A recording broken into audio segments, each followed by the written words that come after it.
Hello friends, स्वागत है आप सभी का यूपीपीएससी विद दिव्या चैनल पर। आज के इस वीडियो में हम जानेंगे कि हम अपने डेली टारगेट को किस प्रकार सेट कर सकते हैं और एक अट्रैक्टिव तरीके से कैसे सेट कर सकते हैं जिससे हमें उन्हें पूरा करने में और ज़्यादा इंटरेस्ट आए।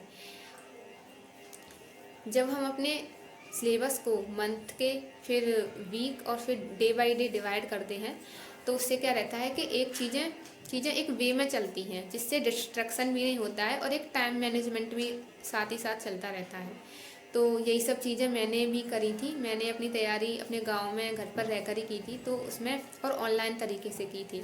तो जब हम ऑनलाइन तरीके से भी तैयारी करते हैं तो उसमें हमारा दिन मैनेज होना बहुत ज़्यादा ज़रूरी है, जिससे क्या हो, भटकाव ना हो।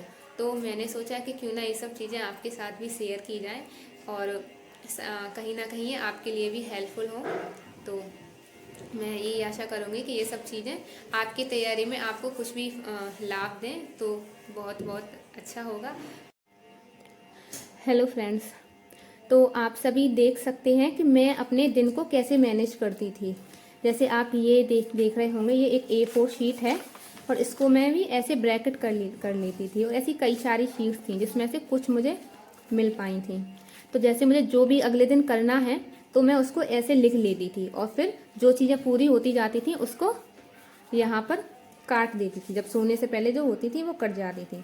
तो कोई कोई चीज़ें पूरी हो भी जाती थी और कभी कभी नहीं भी हो पाते थे पूरे टारगेट्स। और मैं आपको ये भी दिखाती हूँ कि जैसे ये रिवीजन चार्ट है, ये मैं ऐसे बना लेती थी।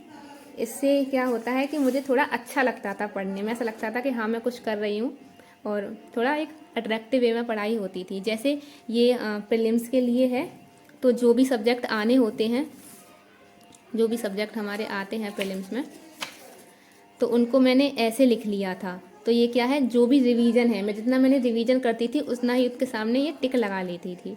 तो ऐसे ही आप भी अपनी तैयारी को एक अट्रैक्टिव वे में बना सकते हैं जिससे क्या होती है, हमें बोरियत महसूस नहीं होती।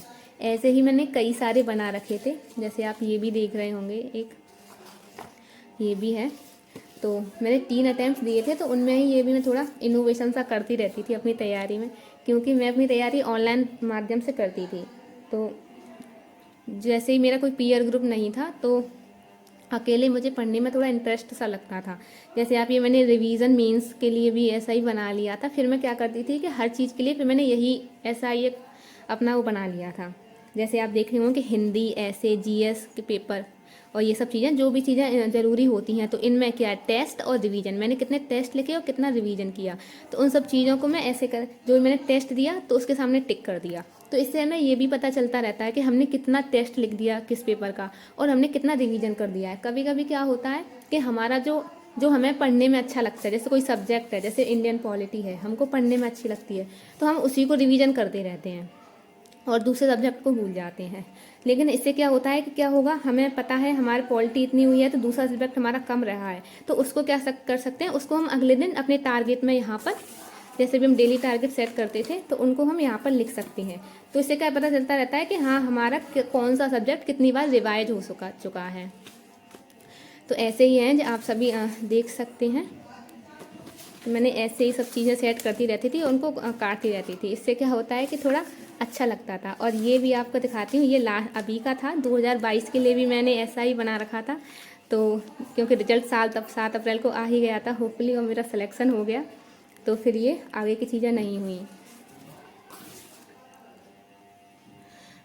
और आप इसी प्रकार ये जो स्टिकी नोट्स होते हैं, ये फ्लैग, इनमें भी आप कर सकते हैं।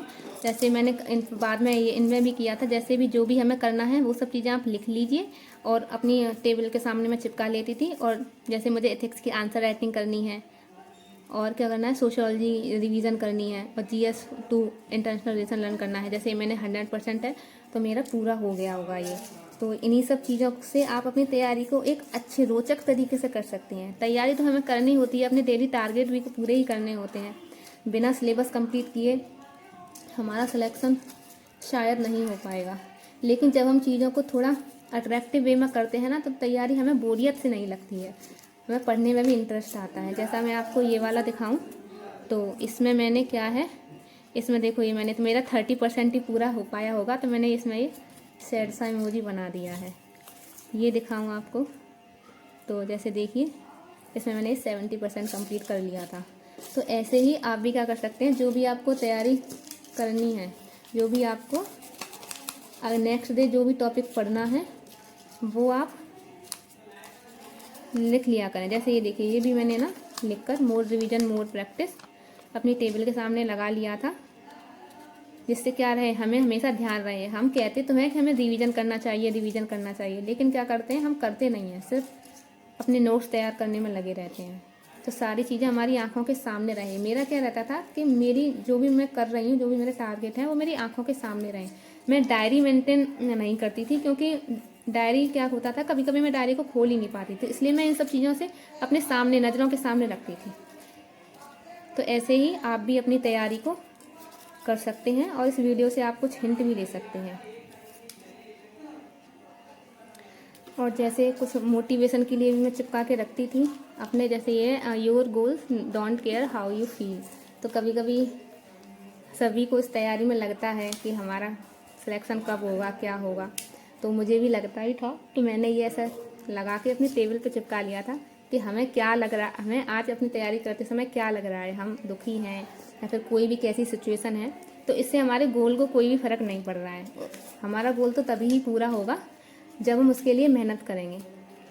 तो ये सब चीज़ें क्या होती हैं, जब हमें डिमोटिवेशन आता था तो मुझे हेल्प करती थी। जैसे ये है, ये मेरा आंसर राइटिंग में थोड़ा हेल्प करता था कि इंट्रोडक्शन में मैं क्या क्या यूज़ कर सकती हूँ और कंक्लूजन में मैं क्या क्या यूज़ कर सकती हूँ। तो मैंने ये भी चिपका रखा था। जैसे ये सारी हैं, ये चीज़ें मेरी 2020 के अटैम्प्ट के बाद थी, जो क्योंकि मेरे 2020 में मेरा मेंस क्लियर नहीं हुआ था, तो मैंने क्या क्या गलतियाँ की थी तो मैंने लिख के भी चिपका ली थी।